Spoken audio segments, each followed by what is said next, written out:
How y'all doing? Today we're gonna show you simply how to jack up a car like a boss.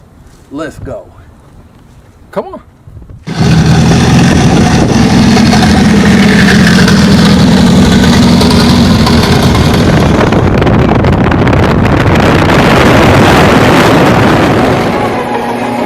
King size. I'll use those. Let me see that First, you want to make sure that you got all the necessities to jack your car up and be safe after you get it up in the air.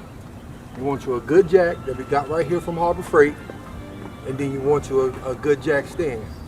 Both of these together probably run you about 170, 180 bucks. You want to keep it in your garage just in case, and to make it a lot easier anytime you need to take it somewhere with you or anything. Let's go, boys.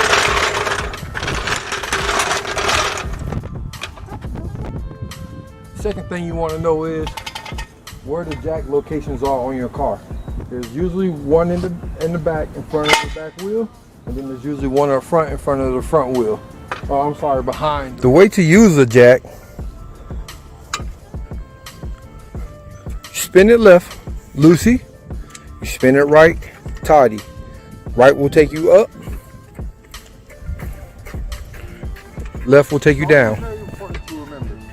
Once you get your car at your desired boss height, you need a boss jack stand.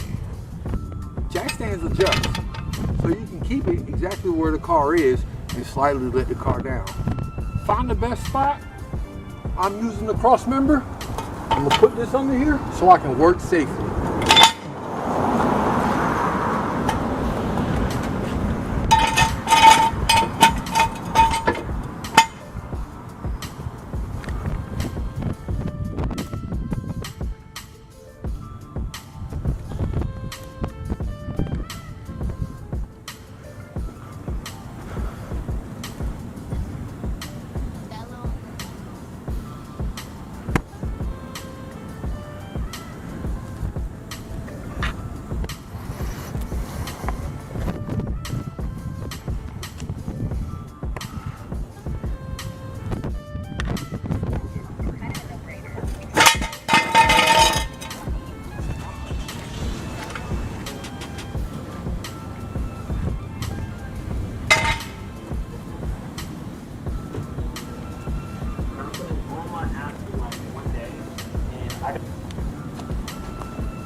So before we go, I just want to give you a few tips on using the jack. Spin it left to loosen it, spin it right to tighten it. Make sure you use the jack stand. Make sure you put your jack stand in a spot where the car will not slip, so it has a good grip. Watch out for being on inclines. If you are on an incline, chalk the back tire, put something behind it, and make sure you got a good jack. So I mean, from this point on, bro, you should be able to jack up your car very well and get whatever you need done. So get at it, man. One more time, Doug's Barbershop. Like, share, subscribe. Later.